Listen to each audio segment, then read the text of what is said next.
Hi everyone, welcome back to Becoming. So just now, Paul shared a lot of interesting things, and next we're going to delve deeper into Paul's career and life. So Paul, can you please tell us some things about like what is it like being a lecturer at Stanford? Well, I should remind your audience that it's not I don't have a permanent position. So it's a little different from a usual position of like a professor or a permanent lecturer. Um, but I get to teach different classes, and so far um, I've almost lost track of the number of courses if you count when I was TAing as a graduate student.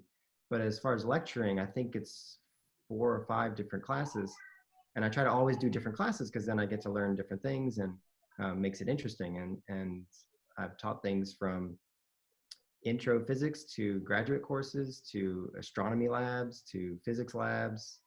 Um, you know, pretty much everything. And it's fun teaching different things. And I find, and many people find, that teaching is a really good way to learn because, for one, you really have to know the material well because you're going to have 10, 20, 30, 60 students or more asking you questions if you didn't make anything clear. So you really have to make sure you understand it.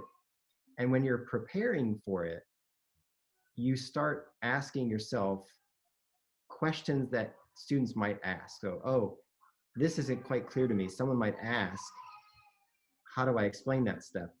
And then I have to go and find the answer for myself. So I end up preparing much more than I need to, but in a sense I did need to, because you know, if if I didn't prepare, these 10 questions that students might ask, then they're going to ask one of them, and then I'm going to get stuck, and um, it's not going to be as good of experience for the students. So um, it's a great way to learn.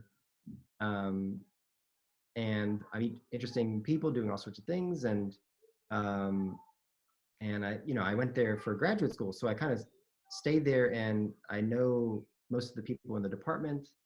I have lots of friends there and colleagues, and so it's a great place to work. Yeah, because I think it's really great how you mentioned you're learning throughout your teaching, and I think that's kind of like considered as lifelong learning because it's just so fascinating how we can get to like see different things in different stages of our lives, and I think that's actually a really great way of just like constantly improving and just like um, getting to become someone that like has more not you're gaining more knowledge and just in general, you get to know the world from a better view, I guess. So, can you please share like an interesting story or event that happened while teaching or learning at Stanford? Um, I don't know. I mean, that's um, I I find it hard to think of anything one thing any in particular. Uh, do you have any more specific things you're looking for in that question? Maybe like in general, you find Stanford overall pretty interesting, right? Because like, or is there anything in particular maybe during your teaching? Is it like the questions the students ask, or is it the environment or the people there? I mean, it's all of it. The um, as I say, is teaching is a very good learning experience, and out of all the classes I've taught, I've only actually taught the same class twice, one time. So every class except once was a new class for me. And even when I was teaching the same class again, I found I learned a lot. Um, and it's just this idea of, even if you think you're an expert in something, there's so much we don't know. And it's really humbling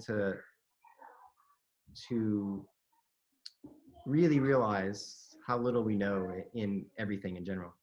And so uh, it's just, I like learning, and so teaching is a good way to learning, and it's fun uh, watching students enjoy learning as much, because I might say something that I think is, pretty straightforward to me, or something I've heard for a long time. Uh, like, um, most of the elements in our body, or all the elements in our body except for hydrogen, came from inside of a star. And that's pretty interesting. But I've known that for years. I've said it dozens of times. But for someone who's never heard that before, it just blows their mind. And Yeah. I'm continuing talking, and they're like stopped on this one particular fact that I might have said. And so it's kind of fun to be reminded that lots of these things are extremely interesting, and that's why I started studying physics in the first place. And so being reminded by new learners what it's like to just learn these things for the first time is pretty fun. Yeah, because like also like when you said that just now, I was like, I really like that fact because it's just like we seem so far away from stars, but then it's just like getting to know that connection there. So I think it's really fascinating. So that's one thing that because I think it has like some connections with biology and chemistry as well. So I think that's really cool in general. Yeah. And so also like before I saw on your website once that you had some like work experience at the Slack National Accelerator Laboratory. Can you please Mhm. explain some things about that? Like is there any interesting like any memorable experiences there? Sure. So SLAC is a national laboratory for high energy physics, and now they also do astrophysics and material science. They've started to do many different things now, and it's on Stanford property. Stanford owns a lot of property, so it's down the road like a mile or two from Stanford, and Stanford operates the laboratory. Um, and so there's many people, professors and researchers who have joint positions at both SLAC and Stanford. Um, and even if they don't, like some people are only employed by one or the other, but then they go back and forth because they're so close. They know each other at both places. And so when I was a graduate student, my professor, my advisor was uh, he was positioned at both. So he was employed as a professor at both. And so as grad student, I could, depending on the quarter, be employed by one or the other. So I spent time at both. And, I had an office at both at one point, or at one or the other at any point. Um, and, Slack got started in, I think, the 1960s and really became famous for a bunch of particle physics experiments done at the linear accelerator, which is still there, and you could still see it.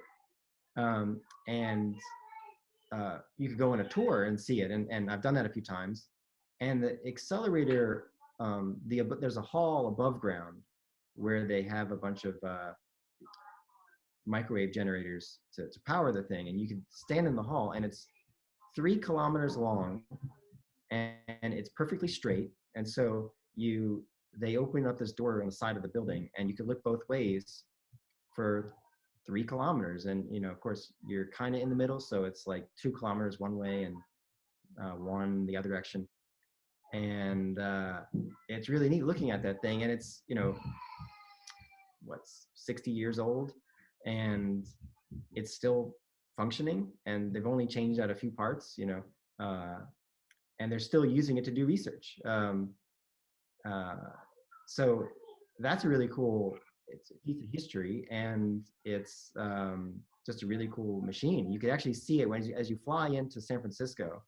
Often you fly over Stanford and Slack, and you can see the accelerator. It's this big 3 kilometer long building that you could see quite easily from an airplane. Um, so it's a fun building, but when I was there, I just was in an office building, just like most people, doing astrophysics. And this type of thing I did doesn't need any laboratory. I do theoretical work, so it's I just use a computer and talk to people and things like that. Mm. Yeah, I think it's really interesting because like during my stay at Stanford, like during the cosmology summer program, I was really lucky and we actually got to visit Slack and I Mhm. think they showed us some like 3D like models and it was kind of like this vivid like, how would you say it, like, it was this vivid, I think it was on like a 3D screen where they actually showed us a lot of different um simulations and like models of like kind of like how our universe is like. So I think that was really really fascinating for me. So I thought it would be cool for like everyone to know about this place, and yeah, it'd be great if they have the opportunity to also visit this place. So I think it's really great experience. So like I remember that you mentioned just now that you're an independent researcher. So like what does your research mainly focus on? Because like I remember seeing something about cosmic rays, and like when did you begin your research, and like how do you normally carry out like all your research? So yeah, so my research is on cosmic rays, and what that means is, so in space, there, we think at first we think space is empty, but it's not really empty. There's a little bit of gas in space, and I mean it's still as close to a vacuum as anything we've made on. It's closer to a vacuum than anything we've made on Earth, but there's still a tiny, tiny amount of gas in space, and it's something on the order of um, I mean, the whole universe as a whole averages out to about 5 protons per meter cubed. So think of a meter cube box, and there's only 5 protons in there. Around in the solar system, it's higher than that. It might be, I don't know, 10 or 100 times higher than that, which is still really low. I mean, you would never feel that if you were, hit with 100 protons. It's way too small. Um, And in addition to that, there's of course light. In addition to that, there's also high energy particles that we call cosmic rays. So the name is kind of confusing because it was named before they knew what it was, but it's really high energy nuclei from atoms that have their electrons stripped away. So it's mostly protons, but some helium and carbon and nitrogen, oxygen, and pretty much all the elements. And they're going at very, very high energies, close to the speed of light. And we don't know where they came from, pretty much. I mean, we have an idea that there's a what we call a spectrum of them. So there's some high energy cosmic rays, and then there's very high energy, and then ultra high energy cosmic rays, and it just goes up over many orders of magnitude. And so for the lower energy cosmic rays, we have a good idea of where they come from supernova remnants. But as you get higher and higher energies, we have less of a good idea of where they come from. And so I and many other people study where they come from, exactly how we reproduce the amount we see, because we could measure them. We could measure how many we see of what types of elements and in which directions. And so we're trying to model how we could produce the observed number based on things out there, like shock waves and supernova and things like that. Mhm. So it's it's a relatively, it's not as popular as many other parts of astrophysics, but in some ways that's fine for me because it gives me a chance to go at my own pace and work on it. And so I also, as you asked me when I started, I started working on that pretty soon after I started doing astrophysics, so about 1 year into my graduate program, and been working on it ever since. So it's been several years. And yeah, it's going well. I think it's really cool because it's actually kind of to kind of like solving some of the large like the big questions, like some things that we still don't know, like some things that we still don't really know now. So it's really great how we're just like exploring those fields and actually trying to see what we can do about it. And I mean, it's just really interesting in general. And like research, of course, does help us with our understanding in all of these, and like also passing it on to like everyone else in the world and seeing like how all these connect. So I think it's really cool in general what you're doing currently. Yeah. So thank you, Paul, for joining us in our second video, and we're really happy to have you here. So in the next video, Paul will talk about what all of these interests and major paths mean to him. So looking forward to see you all in the next meeting.